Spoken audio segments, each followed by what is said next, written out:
Buenas tardes a los cuatro. Muchas gracias por acudir a esta mesa redonda que seguro que será muy interesante con el permiso de los medios técnicos.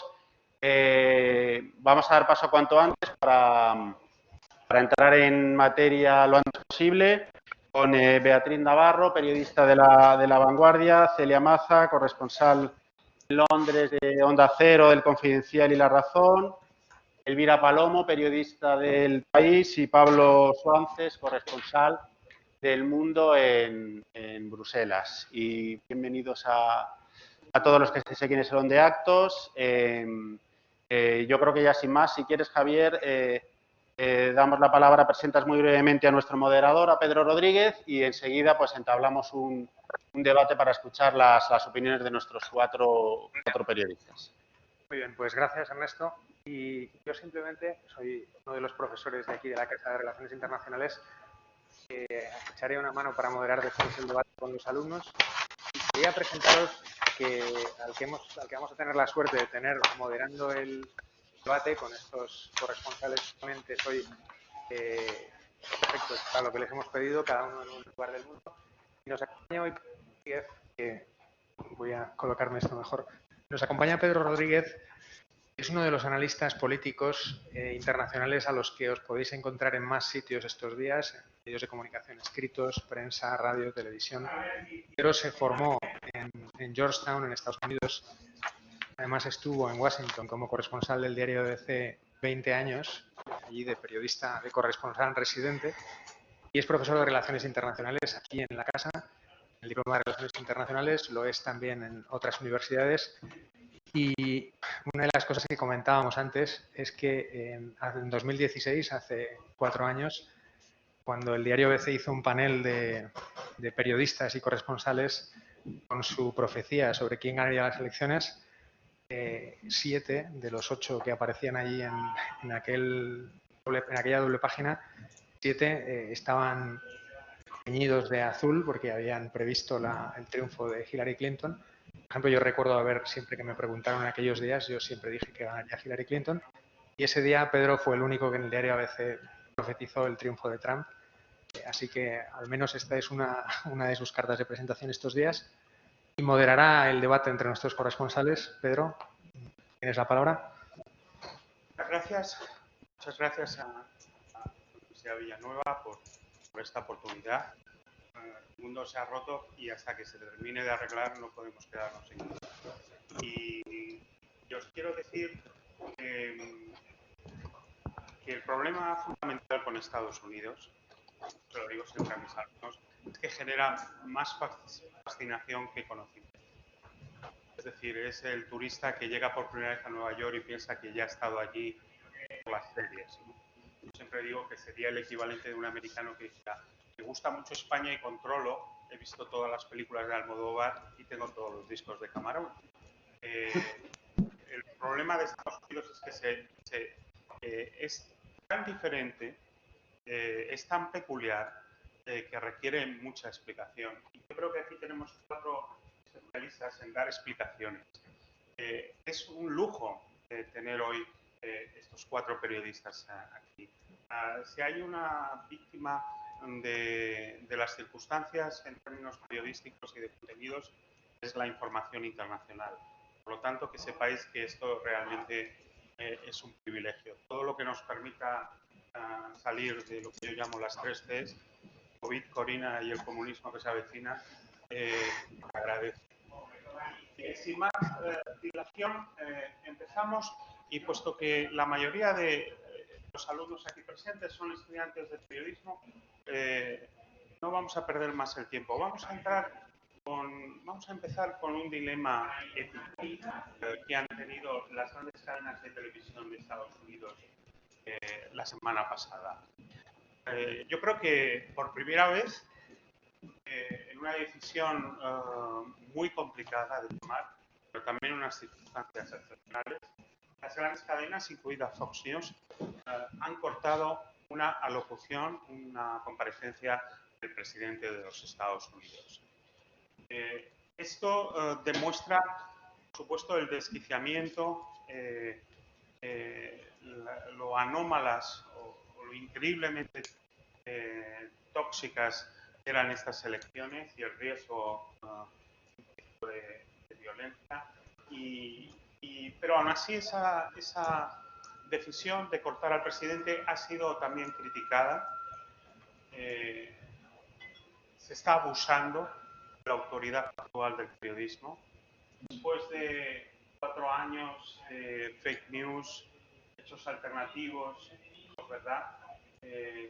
Es por ahí donde tienen que ir a partir de ahora los medios de comunicación. Con esto, este dilema deontológico quisiera empezar. ¿Quién quiere romper el hielo? Elvira. Bueno, pues sí, es que la verdad es que sí que es un dilema, pero no sé si ese papel nos corresponde del todo a nosotros. Es una conversación que tenemos que tener muy en serio, pero bueno, el periodista tiene que informar de todo y Donald Trump no deja de ser el presidente de Estados Unidos. Entonces está bien contextualizar, por supuesto, es necesario y esa es nuestra verdadera labor. Y qué hacer con él, la verdad es que desde el principio yo creo que a todos nos ha descolocado, porque esto me lleva a otra reflexión que tuvimos al principio, cuando él llegó a la presidencia y empezó a tuitear como loco. Eso era también una novedad. Entonces, me acuerdo que en el test de última hora pues siempre teníamos ese dilema. Oye, todo lo que dice Trump es última hora, él convoca una rueda de prensa y era la primera rueda de prensa. Anunciamos, alertamos de que va a hablar, porque luego él se desdice. Entonces ya, ¿cómo manejas eso sin información? ¿Le estás siguiendo el juego? ¿Qué pasaría si los periodistas no informáramos sobre los tweets? Entonces le obligáramos a comparecer, a responder, a dar la cara. No sé cómo lo ven los compañeros. Bueno, yo comparto, por supuesto, todas las prevenciones que hay hacia la idea de que un medio de comunicación censure una opinión y una opinión de un cargo tan importante como el presidente de Estados Unidos, pero voy a hacer un poco de abogado del diablo porque creo que realmente a lo mejor el problema de base fue decidir dar esa rueda de prensa en directo y sin siquiera un retardo que diera margen a los medios para actuar. Realmente no fue la primera vez que las grandes cadenas de televisión cortaban a Trump. Esto había ocurrido durante la pandemia en las famosas ruedas de prensa de los briefings de la COVID, que fueron realmente un atentado contra la salud pública, como era el presidente de Estados Unidos que lo estaba participando, pues había que darlos en directo. Y la CNN empezó, en la última fase, empezó a interrumpir esos briefings y a dar contexto, para meter a sus periodistas y dar contexto y desmentir algunas afirmaciones del presidente y demás.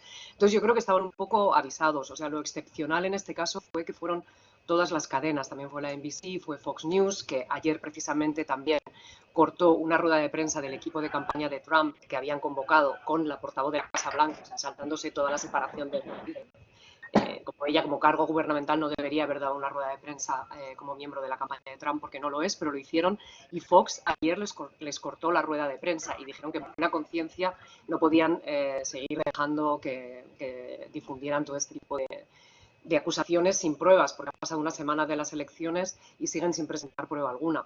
Así que yo creo que más bien a lo mejor lo que deberían haber hecho era no dar esa rueda de prensa en directo, darse 5 o 10 minutos de tiempo y presentar los anuncios que estaba haciendo el presidente con contexto y con aclaraciones.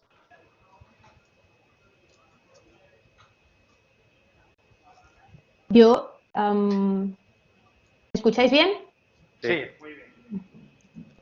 Yo, si me permitís, más allá de la cobertura de los últimos días frenéticos, más allá de las últimas ruedas de prensa de Trump, quería plantear a los alumnos de periodismo el momento tan crítico que estamos viviendo en los medios de comunicación a la hora de cubrir pues los populismos de los últimos tiempos. Yo, como corresponsal en el Reino Unido, por ejemplo, lógicamente con el triunfo muy inesperado por parte gran sector del Reino Unido del Brexit, se hizo un análisis exhaustivo de hasta qué punto habían hecho bien o mal los medios de comunicación, hasta qué punto con estos populismos que estamos viviendo se puede abarcar la neutralidad que se nos pide siempre a los medios de comunicación. Por ejemplo, la BBC, luego los propios periodistas decían, no se podía meter en los debates, por ejemplo, para precisamente abordar esa neutralidad a gente experta que te estaba diciendo todos los asuntos económicos que estaban en vilo ante una posible salida de la Unión Europea, y precisamente para justificar esa neutralidad, poner en el mismo panel a otra persona con una verborrea impresionante que te dijera cosas del Brexit que eran mentira. Con Trump, creo que también a la hora de cubrir la información de los últimos 4 años en el Reino Unido, en Estados Unidos, ha sido sumamente compleja esa cobertura para el periodismo, porque de alguna manera es obvio que la sociedad norteamericana está completamente dividida, y por parte de los periodistas a lo mejor hemos pecado de poner el foco muchas veces solo en un sector por miedo a lo mejor a exponer a otro sector que daba apoyo pues, a un discurso, por ejemplo, racista o contra las mujeres, pero que de alguna manera es una realidad en los Estados Unidos. Me parece de verdad un momento sumamente complejo para el periodismo. No tengo tampoco soluciones y bueno, pues me parece un debate apropiado hasta qué punto se está cubriendo al populismo y a Trump bien o mal, y hasta qué punto los periodistas tenemos que dar voz a determinadas voces.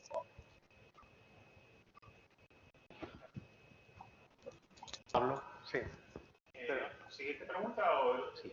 Contesta. Siguiente pregunta. ¿Que conteste yo también? No, te lo decía. No, yo malmetería también. En Estados Unidos hay más fusiles de asalto que iPhones. Para mí uno de los momentos más terribles de la campaña fue cuando el presidente de los Estados Unidos, en el debate, le dijo a los neonazis, quietos parados, pero al loro. ¿Qué hubiera pasado si en esa rueda de prensa el presidente de los Estados Unidos conecta con sus amigos neonazis y dice, a por ellos? ¿Cuál es la responsabilidad de los medios de darle un micrófono abierto en estas circunstancias tan extremas al presidente? Yo creo que también eso, aquí yo oigo con mucha veleidad, de no, yo es que si entrevistaría hasta a Bin Laden, bla, bla, bla, pero es que estas elecciones realmente no son comparables a nada, y los 4 años de Trump han terminado por desquiciar un país, y yo creo que también hay una responsabilidad en los medios. Medio broma, medio en serio, Trump le dijo a los periodistas que ocurrió en la Casa Blanca, me vais a echar de menos. Y me parece otro momento también significativo. Pero en este sentido, recoger esta pregunta que me parecía especialmente interesante, teniendo 4 corresponsales, eso de en qué medida se cubre bien el populismo, me llamaba la atención el otro día en clase, viendo con alumnos los resultados por condados, pues como en Washington, el lugar en el que un corresponsal como tú ha estado 20 años, en Washington el resultado es 95-5 entre los votantes del Distrito Federal, cuando el país está casi 50-50, o en Los Ángeles, que es prácticamente 80-20, o en los distritos de Nueva York. ¿Cómo se sustrae un periodista al hecho de que tienes que informar sobre un país que está 50-50 cuando tú te montas en un taxi o estás en un restaurante o te atienden en el hotel personas que están divididos con otra proporción, como creo que nos hacían notar ahora, ¿no? ¿Esto cómo se hace bien? Porque no es fácil, lo digo para todos los responsables, me parece un tema de los que nos hace entender con dificultad la información sobre Estados Unidos.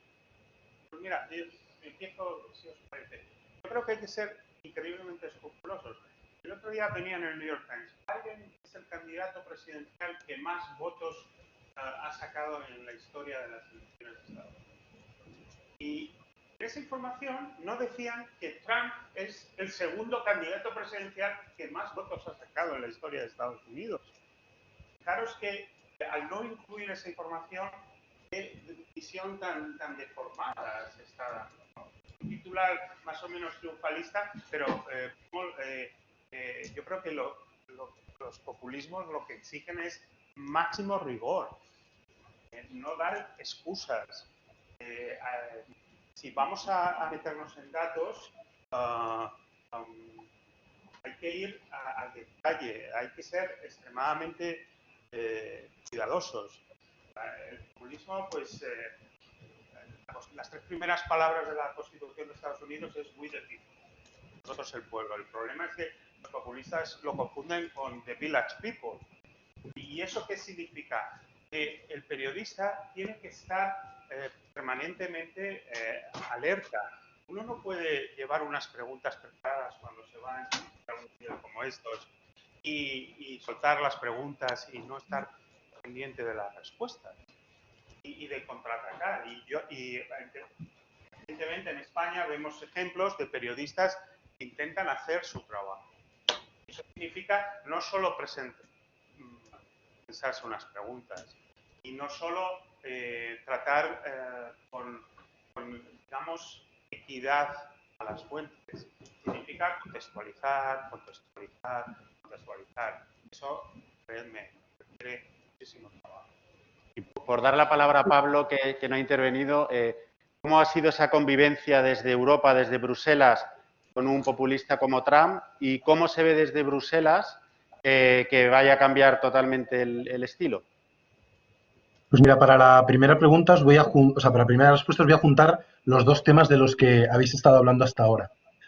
Yo recuerdo la primera vez que vino Trump a Bruselas, por la mañana se vio con el presidente de la Comisión del Consejo y por la tarde fue a la OTAN. Fue aquella gloriosa visita a la OTAN tan famosa en la que se lió a empujones para salir en la foto, en la que insultó y faltó al respeto al resto de líderes europeos diciéndoles que eran unos morosos y que tenían que pagar sus contribuciones. Pero además de todo aquel show que montó y que mostró aquí cómo era el cambio de era, gente que llevaba líderes institucionales y europeos que llevaban 6 meses pensando que sabrían cómo adaptarse, que bueno, que una cosa era el bla, bla, bla, pero que luego en la realidad sería otra cosa, vieron que efectivamente esto era un cambio de era y un cambio de forma de trabajar. Pero fue muy llamativo, y quizás explica buena parte del fenómeno y de los problemas de los periodistas, la rueda de prensa que dio Trump al acabar. Yo creo que Beatriz todavía estaba aquí. La rueda de prensa que él dio al acabar es algo a lo que ningún periodista estábamos acostumbrados, algo que no habíamos visto nunca, acostumbrados a una cosa muy encorsetada, incluyendo al propio Obama, con el que habíamos hablado también, en Varsovia, por ejemplo, una cosa encorsetada en la que 2 turnos de pregunta a gente que venía del pool de la Casa Blanca, respuestas muy predecibles. Trump montó un show de 1 hora en que le dieron la palabra aleatoriamente a todo el mundo, a la televisión pública de Albania, a una radio eslovaca, a un periodista italiano que pasaba por ahí. Montó un show completamente inesperado, que al principio daba vergüenza ajena, pero que después te permitía entender parte de este modelo, porque dejaba que todo el mundo preguntara y respondía lo primero que le pasaba por la cabeza, sin ningún tipo de criterio, pero respondía. Acostumbrados a hacer preguntas vacías y a hacer preguntas y recibir respuestas vacías, estándares, sin ningún tipo de sentido, él generó una ola de empatía que quizás ayude a explicar cómo se entiende en ciertas partes del país. Aquí la reacción fue de shock, inacreditada, la ha sido todas las veces posteriores, y ahora mismo hay una ola, yo creo que exagerada y desproporcionada de optimismo y de esperanzas. Ha estado un problema monumental encima, pero pensar que se han resuelto todos los problemas de golpe, que ahora vamos a volver a la relación idílica que tenían Estados Unidos y Europa, eso no es volver a la Arcadia, no existe relación. Va a haber disputas comerciales, va a haber disputas geopolíticas. Los primeros que reclamaban las contribuciones de Europa a la OTAN era la administración de Obama y Biden. Los que daban unos pollos monumentales por las sanciones a Estados Unidos eran Obama y Biden.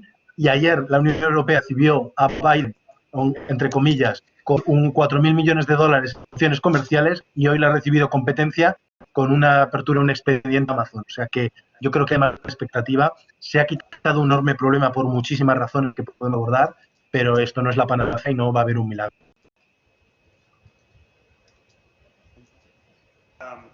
Hay que decir que el empujón, a mí me parece un signo de los tiempos. al que empujó sobre todo en la cumbre de la OTAN fue al líder de Montenegro. Y luego el líder de Montenegro salió diciendo que le había hecho muy feliz que Trump le empujase porque eso demostraba una relación directa con el presidente de los Estados Unidos. A mí me pareció, si tenéis oportunidad de ver esas imágenes, realmente la pérdida de las formas y cómo esta persona que realmente fue literalmente avasallada estaba encantado del empujón presidencial. Vamos avanzando y yo quiero preguntar por la curva del populismo, si se está aplanando, si no se está aplanando. Y aquí tenemos 2016 como referencia, Brexit, la elección de Trump.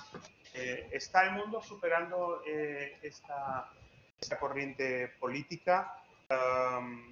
¿O el populismo, o el trumpismo, o sus declinaciones por todo el mundo están aquí para quedarse? A ver, Elvira, por ejemplo, otra vez, por seguir el mismo A ver, orden.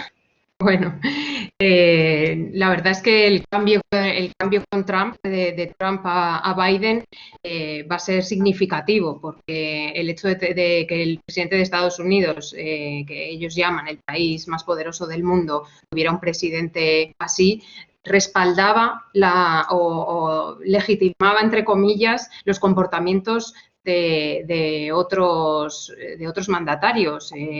De pronto es amigo de Putin, de pronto atenta contra Maduro en Venezuela, pero en realidad se hablan de tú a tú. Entonces, bueno, la ola de populismos no va a acabar con Trump. Esto lo que ha hecho es empezar. Va a haber un giro y un cambio, obviamente, en la política exterior de Estados Unidos, en su acercamiento a Europa. Pablo lo dirá, aunque en las grandes líneas, como acaba de decir, no va a ser la panacea. Hombre, el tono, el discurso, el lenguaje, pues va a ser diferente y eso marca una pauta, porque como todos hemos visto, todos estamos súper pendientes de Estados Unidos, ¿no? Ha sido el foco informativo después de, como ha dicho Pedro, del coronavirus, pues nos ha sacado un poquito de la actualidad, pero no hemos prestado atención a otras cosas. Y entonces, respecto a Estados Unidos, que es el foco que tenemos ahora, pues veremos lo que pasa en los próximos meses, pero ya es un punto de cambio. En cuanto a lo que pasa en Europa, creo que es diferente, pero Pablo puede hacer un análisis mejor. Siempre el de Bruselas es el que acaba. A ver, Beatriz, ¿os parece por seguir el mismo orden y así nos aclaramos? Vale, no, vamos, el principal cambio obviamente es que los Bolsonaros, Putins del mundo dejan de tener un aliado en la Casa Blanca. Yo creo que eso ha sido pues, un referente que los ha envalentonado, los ha legitimado y en fin, esto era una situación sin precedentes. Realmente el comandante en jefe de Estados Unidos no creo que pudiera ya denominarse el líder del mundo libre. Trump en el fondo tampoco quería serlo. Este es un papel del que había abdicado. ¿Qué va a ocurrir a partir de ahora? Realmente...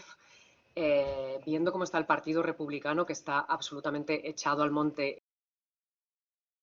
en una plataforma de Donald Trump, me parece difícil, de momento el Partido Republicano no quiere cortar, no sabe cortar con ese pasado. Y también por cómo funciona el sistema electoral estadounidense. En 2 años volvemos a tener elecciones, son elecciones al Congreso. Realmente también, tal y como funciona el colegio electoral, el peso que se da a los estados pequeños, que son muy rurales y tenazmente republicanos, y cómo se reparte el peso, esto lleva a que realmente los demócratas, si no tienen unos niveles de participación récord, realmente no pueden ganar elecciones. Con el Congreso es un poco diferente porque va distrito por distrito y puede ser más igualado. Pero a lo que voy es que dentro de 2 años, si Biden realmente tiene la legislatura difícil que se anticipa, sobre todo si no consiguen retener el Senado, que todavía está en el aire, es posible que dentro de 2 años los republicanos vuelvan a recuperar terreno.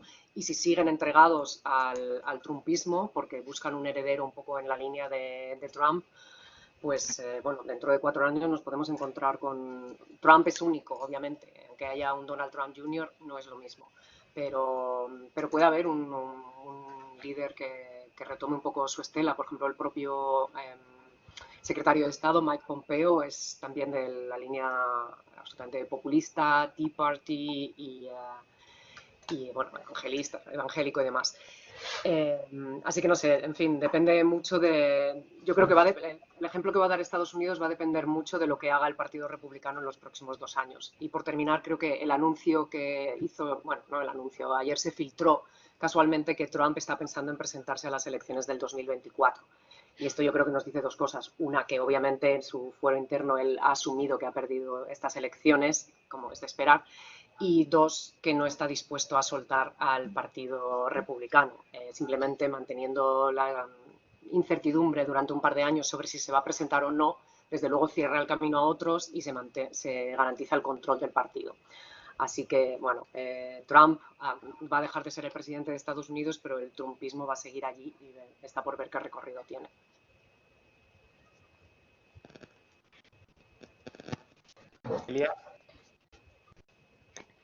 Sí, bueno, yo antes que nada quería dar un apunte. Es que estamos viendo estas elecciones como el triunfo de Biden abre una nueva era y demás.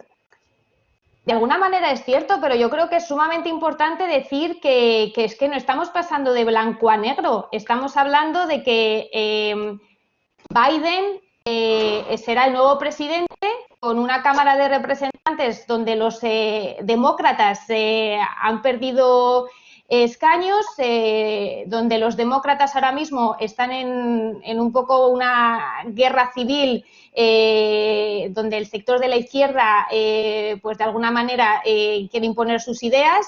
Estamos hablando de un presidente que no se sabe hasta qué punto todavía a día de hoy va a tener el control del Senado, y estamos hablando de un presidente que a día de hoy ya sabemos que no se va a presentar en 4 años, o sea que de alguna manera desde el principio de su legislatura se está hablando ya del futuro, no del presente. Entonces, todos estos factores van a tenerse que tener en cuenta a la hora de ver hasta qué punto Biden, que ahora le vemos como el superhéroe, pues va a tener margen de maniobra para cambiar todas las cosas. Yo creo que el Partido Republicano va a seguir siendo sumamente importante en la política estadounidense, y hasta qué punto el trumpismo va a seguir o no. Yo creo que los populismos están sumamente arraigados a la figura de un líder. Indudablemente el trumpismo no se va a acabar de la noche a la mañana, pero inclusive si le sustituye el día de mañana, como se dice también, pues su hijo, yo creo que Trump es un carácter de estos únicos que salen de vez en cuando en la historia y va a ser difícil buscarle un sustituto. Así que de alguna manera yo no sé hasta qué punto el Partido Republicano, como el que lo conocemos ahora, va a sobrevivir o va a derivar hacia otra cosa en aras de poder reconquistar de nuevo la presidencia en un futuro. Si la pregunta es, ¿esto supone una desaparición del populismo o si está decreciendo? No creo que haya ningún elemento para pensarlo. El populismo ni se crea ni se destruye, solo se transforma. Lo decía Beatriz antes, ha hecho una referencia a ti. Lo que era el Tea Party hace 6 años se ha transformado en una parte de la base de lo que puede ser Trump. Sabemos que sin sus líderes esto es algo completamente diferente. No es lo mismo Trump que los que puedan venir detrás, como Duterte, Bolsonaro, Orbán o Kaczynski, son absolutamente únicos en su especie. Pero lo que estamos viendo no es solamente una cuestión de liderazgo, es una cosmovisión, es una forma de entender la política y la sociedad, es una forma de entender las instituciones o la destrucción de las mismas. Y esta ola de populismo lo que se encarga es de destruir todas las convenciones tal y como las conocemos. En un sistema tan puritano como el norteamericano, una sola de las frases de Donald Trump hace 4 o 5 años hubiera roto la carrera de cualquier congresista, senador o gobernador. Una sola imagen, una foto. Recordemos todas estas escenas que hemos visto en incontables libros, películas y series. Esa escena del ala oeste de la Casa Blanca, donde un juez del Tribunal Supremo no puede seguir adelante porque en una publicación de 47 páginas en la Gaceta de la Universidad había un comentario que era dudoso sobre el derecho a la privacidad. y eso acabó con su carrera. Eso no es que se fuera ficción, sino que representaba un poco la forma de entender la política. Eso ha quedado destrozado. Ahora ha quedado demostrado que en la política americana, en la política europea, en la política asiática, puedes decir lo que te dé la gana. Puedes decir que puedes agarrar el culo de una mujer, puedes decir como Duterte que estás ejecutando a personas y tirándolas de un helicóptero, o puedes decir como Kaczynski o como Orbán que eres iliberal, que no quieres a musulmanes y no pasa absolutamente nada. No sabemos cómo va a transformarse esto, pero cualquier cosa, o sea, cualquier repaso a los 4 años nos dice que estamos peor, pero que en 2014 o 2016 eran pequeños puntos negros, ahora es una ola. ¿Va a seguir igual? No tengo la menor idea, probablemente no, pero yo creo que sí que se va a transformar. Y las sociedades democráticas no saben cómo lidiar con ello, las instituciones no saben cómo con ello, la Unión Europea no sabe cómo afrontar con ello. Sabemos en la Unión Europea lidiar con variables dicotómicas, sabemos cómo enfrentarnos con el gobierno, las instituciones saben cómo enfrentarse con el gobierno de Tsipras y Syriza, saben cómo enfrentarse con una completa, bilateralmente, pero todo esto les supera ampliamente y nos supera a todos ampliamente. Sí, ¿quién nos iba a decir que House of Cards era un documental, ¿no? Una pregunta en esta línea. Vivimos una paradoja en la cual en el mundo cada vez hay más elecciones. Incluso los regímenes autoritarios hacen elecciones. Pero, al mismo tiempo, la calidad democrática está retrocediendo. Yo creo que en este proceso electoral en Estados Unidos, una vez más, han salido o han quedado en evidencia las posturas del sistema electoral e incluso de la calidad democrática. Saco este tema a colación porque yo creo que deberíamos empezar a pensar sobre la segunda oleada, la segunda ola del populismo. Creo que los problemas que han dado origen a la primera, el descrédito de las instituciones, el descrédito de la mediación, empezando por los medios de comunicación, la falta de vinculación entre cargos electos y votantes, la sensación de que los gobiernos se ocupan de cosas que nada tienen que ver con los problemas reales. Yo creo que todos estos elementos siguen ahí y a veces sí mismo me dejo llevar, a pesar de que para dedicarse a la universidad hace falta mucho optimismo. El pesimismo a mí a veces me hace pensar que si hay una segunda oleada de populismo puede ser todavía peor que esta. ¿Qué os parece esta ficción política? Yo lo que puedo decir es que el panorama que queda en Estados Unidos después de 4 años de Trump, de Trump y de lo que hubo antes, porque obviamente Trump es la consecuencia de algo, es el síntoma de un malestar que había ahí, el panorama a nivel social me parece absolutamente desolador. O sea, el nivel de desinformación que hay en este país es estremecedor.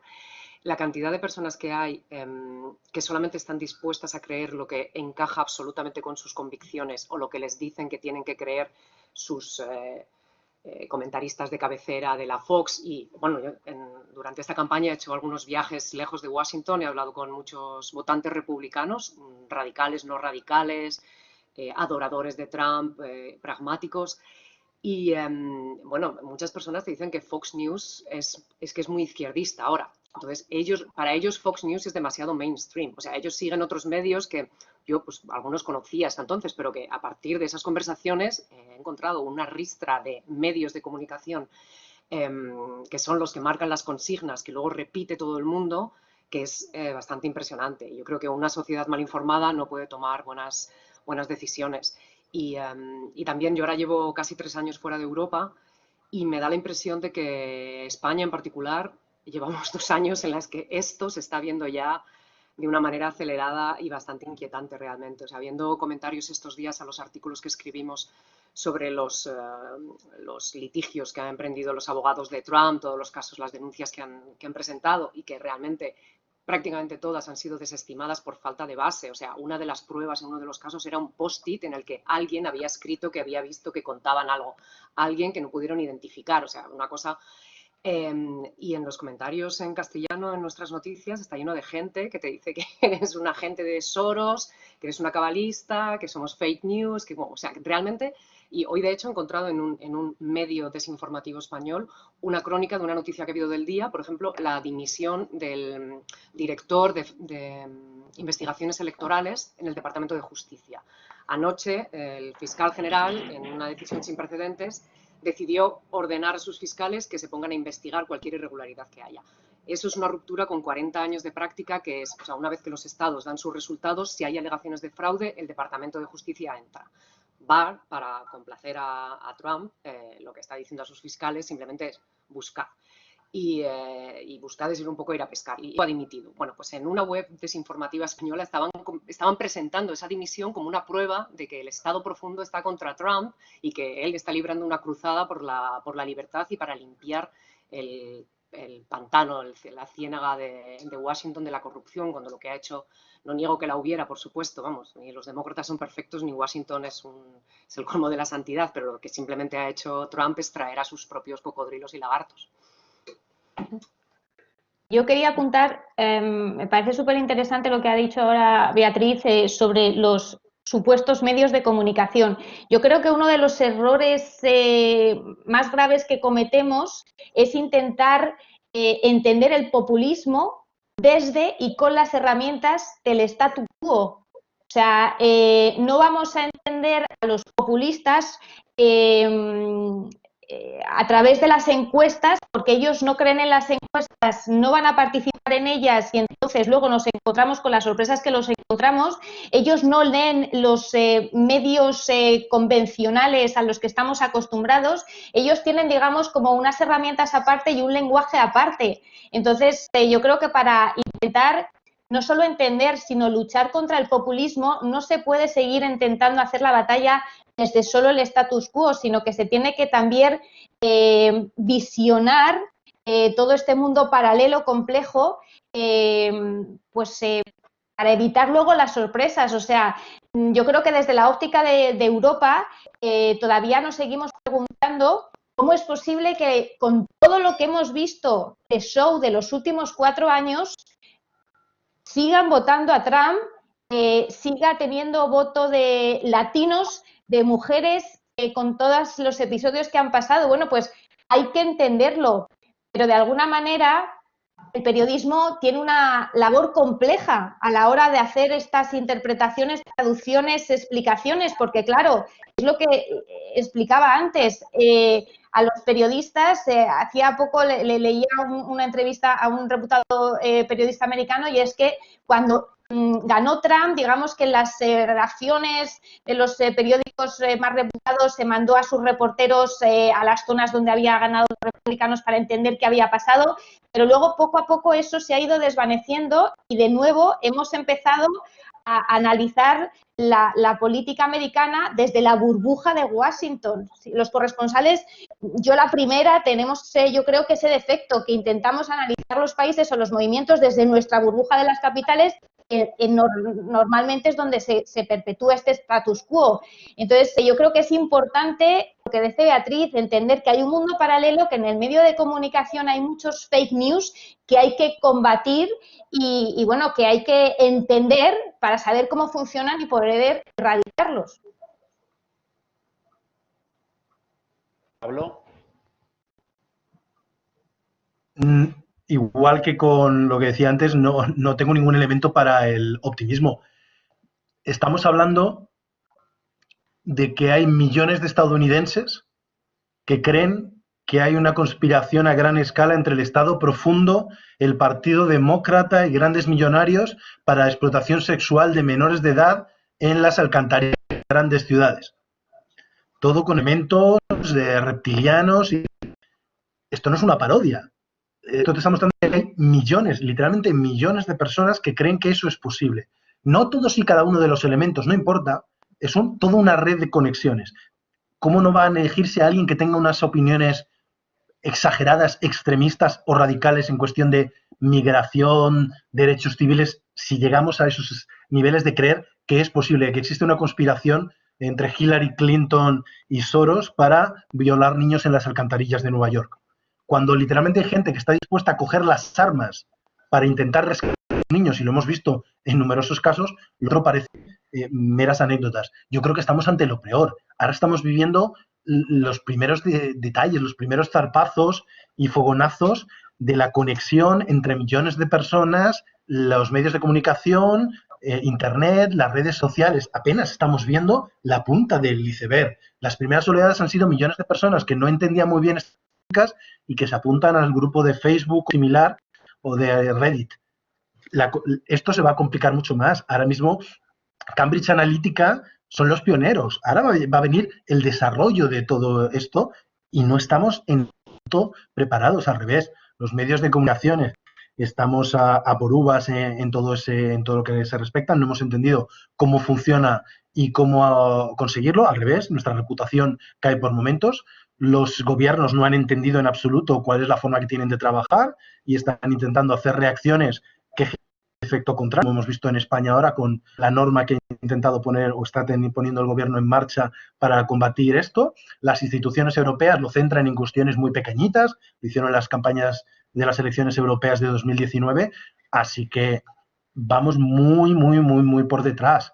Para que el mal triunfe basta con que los hombres buenos no hagan nada, nos estamos luciendo porque no estamos haciendo nada. Quedan un poquito menos de 15 minutos. Si os parece, a los 4 corresponsales y a Pedro hacemos una última pregunta, un tema de pregunta. Abrimos para los asistentes al salón de actos si quieren hacer alguna pregunta y si diese tiempo a modo de cierre y si no, pues terminamos con las preguntas de los alumnos. Así que, si quieres, Pedro. Hay un trabajo previo de los alumnos, han recopilado preguntas y muchas de ellas han coincidido en interesarse por los próximos 70 días. El presidente de Estados Unidos no es presidente interino, conserva intactas todas sus atribuciones, poderes y facultades hasta las 12 de la mañana del 20 de enero. Entonces, veo que entre los alumnos hay una enorme curiosidad sobre todo lo que puede pasar de aquí hasta el 20 de enero. Bueno, pues si tomamos como fuente a Michael Cohen, que es el ex abogado de Donald Trump, que no me parece de todos modos una fuente muy fiable, pero realmente conoce cómo funciona su mente, dice que ahora viene lo peor realmente del gobierno de Donald Trump. Quedan más de 70 días, en ese tiempo tiene plenos poderes. Ayer hizo lo que se esperaba que hiciera tan pronto como pasaran las elecciones, que fue despedir al jefe del Pentágono. Y puede haber más. También seguramente va a destituir al jefe del FBI porque estaba muy descontento porque no ha abierto las investigaciones políticas que él quería que abriera a Joe Biden y a su hijo. Recordemos que ese fue el empeño por emponzoñar a Biden, fue lo que le provocó el impeachment, que ahora, en fin, han pasado 10 meses, parece que ha ocurrido hace 3 años, pero es de este año.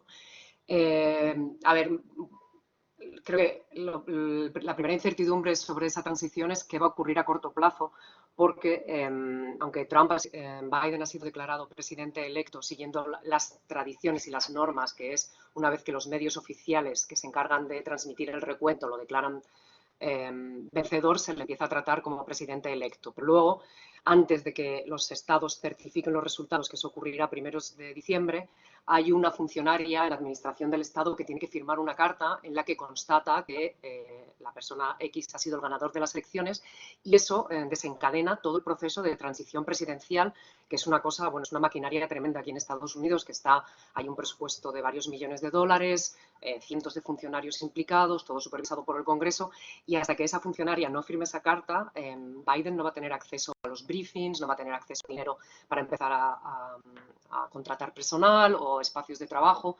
O sea, esto realmente es como la primera incertidumbre y de aquí al 20 de enero pues realmente puede pasar de todo. Seguramente veremos más indultos a amigos del presidente porque tiene unos cuantos con problemas legales y vamos, estoy segura de que no nos vamos a aburrir hasta esa fecha. Yo un poco también como colofón de toda la conversación creo que lo que no hay que perder de vista es que la política la mueven las emociones. Trump fue capaz de conectar con una fibra de la sociedad estadounidense como nadie había sabido hacer. Seguramente Hillary Clinton, en fin, ahora es evidente, pero era como la peor candidata para ese momento de Estados Unidos, con la ola antiélites que había, la ola populista, y Biden, Trump, qué confusión, yo 10 años llevo hoy, Trump conectó perfectamente con esa fibra de la sociedad estadounidense. La emoción que yo creo que ha dominado estas elecciones no es el entusiasmo por Joe Biden, era las ganas de sacar a Trump de la Casa Blanca. Entonces, por eso, todo este pozo de populismo y de desinformación que deja Trump va a ser determinante para saber qué va a ocurrir dentro de 4 años. Pero vamos, no nos pongamos a pensar ya en el 2024, no le hagamos el juego a Trump y centrémonos en el presente y el corto plazo. Mira, si quieres. A ver, ¿me oís ahora? Sí, sí. Ah, vale, perdón.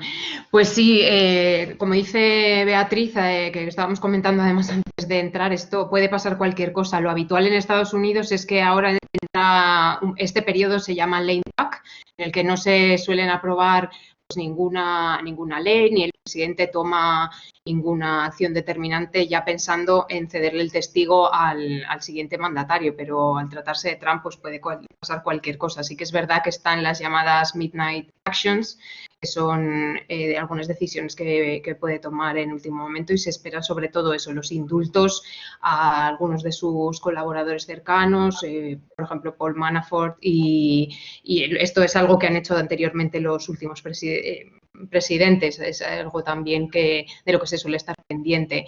Por ejemplo, así como anécdota, no sé si os acordáis que Bill Clinton firmó la entrada de Estados Unidos en el Tribunal Penal Internacional, que fue más una declaración de intenciones que otra cosa, porque después vino Bush, que tenía que ratificarse la medida y no llegó. O sea, fue más un intento por decir que él estaba de acuerdo, y el siguiente presidente no está dispuesto a que ningún estadounidense fuera juzgado en ninguna corte internacional. Entonces, lo habitual es eso, dejar en este impasse, pues, ser, digamos, hasta ahora como siempre han sido presidentes, pues ser lo más caballeroso posible, ir dando paso al siguiente equipo, con esos equipos de transición que trabajan durante este periodo juntos, se pasan el testigo de documentos, empieza ya a trabajar el siguiente presidente en lo que serán sus primeros 100 días, que es otro de los hitos que siempre, en los que quieren dejar su huella los nuevos mandatarios, pero no se sabe con certeza, solo sabe Trump lo que tiene entre manos. Bien, muchas gracias, pero yo creo que nos da tiempo a interactuar, y sé que hay preguntas que nos hemos dejado en el tintero. Quizá los alumnos quieran aprovechar la oportunidad para plantear alguna cuestión. A ver, ¿quién rompe el hielo? Mira, pues Antonio primero, y luego cerramos con Alberto. Aquí primero, porque lo hacemos en ese orden. 2 preguntas para vosotros 4 y la responde aquí por petición popular o porque sea más rápido, el que apriete el botón antes de... A ver, Antonio, cuando quieras.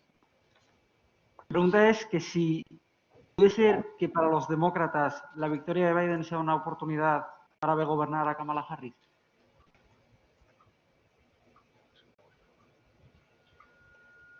A ver, ¿quién responde? Es que yo no he entendido muy bien el verbo de la pregunta. ¿Una oportunidad Sí. para...? Si la victoria de Joe Biden es en realidad una oportunidad para que dentro de 4 años gobierne Kamala Harris. Bueno, ella está en primera línea de salida. Es una tradición muy estadounidense que los vicepresidentes se presenten años después al cargo de presidente. Joe Biden obviamente lo ha sido, el anterior había sido George Bush padre. Ella, en fin, es una mujer afroamericana, esto da puntos realmente. Es una obsesión también que tiene la izquierda americana, que me parece que es un lastre, pero es evidente que para su electorado es algo muy importante y que puede ser muy estimulante. Creo que obviamente la va a poner en el foco, para bien y para mal. Ella lo que podrá decir cuando se presente, porque ahora mismo no hay muchas dudas de que intentará ser la próxima candidata del Partido Demócrata, ella podrá apuntarse las victorias de Biden y podrá despegarse de las políticas que no han funcionado tan bien, porque en el fondo ella no es quien se ha sentado en el despacho oval. O sea que sí, sin duda está en primera línea de salida para este cargo, para las próximas elecciones. Perfecto. Sí, dime, Celia. Sí, no, que es que el propio Biden ya lo ha dicho, él se ha presentado como un presidente puente. sea, no es habitual en los Estados Unidos que el presidente, que lo normal, salvo en excepciones como en el caso de Trump, que ha perdido la reelección por primera vez en 30 años, no es habitual que un presidente se presente con ya la promesa desde el primer día en que solo voy a estar aquí 4 años. O sea, él ya lo ha dicho. Y vamos, es obvio que es un mandato, digamos, para pues, los 2 primeros años. Considero que va a ser bajar el tono, restituir el statu quo de alguna manera, intentar limar asperezas y unir todo lo que se pueda a la sociedad norteamericana, y luego a partir de 2022 pues allanar el camino para los demócratas, y ahí vamos a ver cómo Harris pues lidia con lo que es el sector más moderado de los demócratas y el sector más de izquierdas como Bernie. Bueno, y última pregunta del auditorio. Bueno, buenas tardes. Lo primero, muchas gracias por el tiempo que nos han dedicado. Y quería 2 preguntas relativamente cortas, ¿no? La primera es que todos los medios de comunicación y también todas las personas que vivimos aquí nos preocupa sustancialmente la polarización de la política. ¿No creen que el ser capaces de reconocer que los adversarios políticos también hacen cosas bien podría restablecer la paz social y la credibilidad de los medios? La segunda es, para que me la quiera responder también, ¿cuál cree que será el futuro de las relaciones de Estados Unidos con China?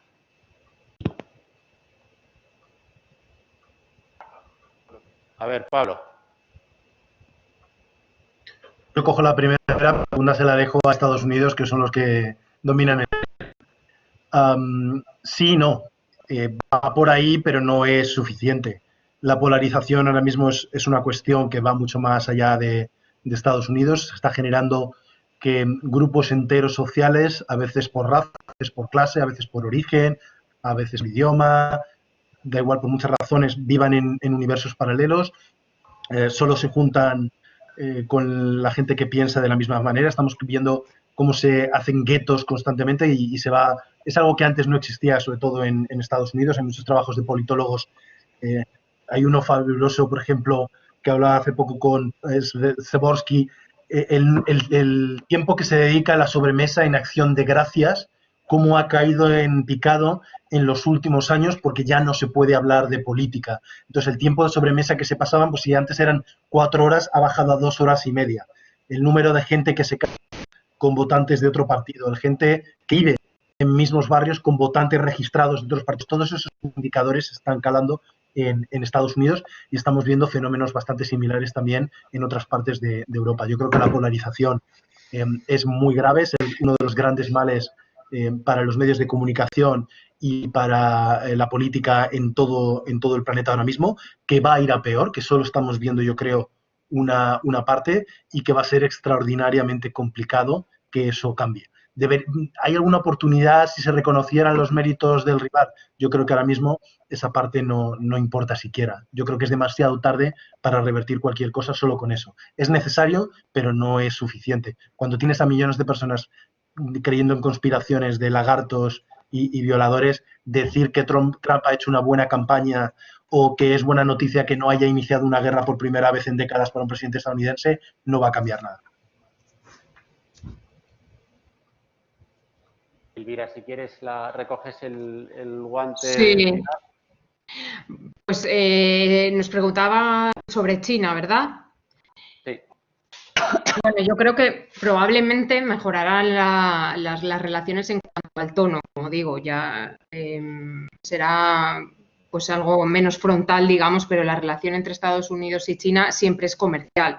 Está el tema de Huawei, está el 5G, entonces eso es algo que permanece y luego está, bueno, todas las heridas abiertas que ha dejado Trump, pero aunque, como hemos dicho, este cambio no va a ser la panacea que decía Pablo, no va a ser un cambio radical.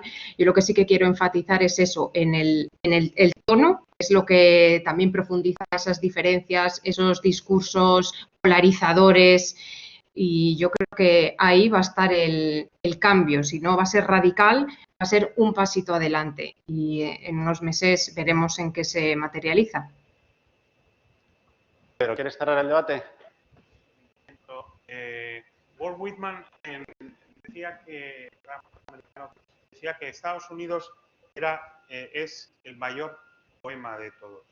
Yo no soy tan lírico, soy más periodístico y sí que creo que Estados Unidos es una de las historias más fascinantes, pero también más complejas.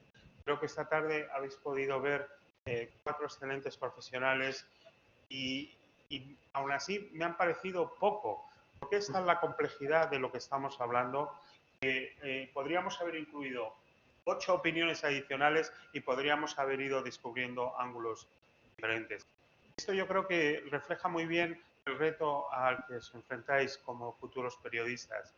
Las realidades, y sobre todo una realidad como la de Estados Unidos, son engañosas, requieren de muchísimo trabajo.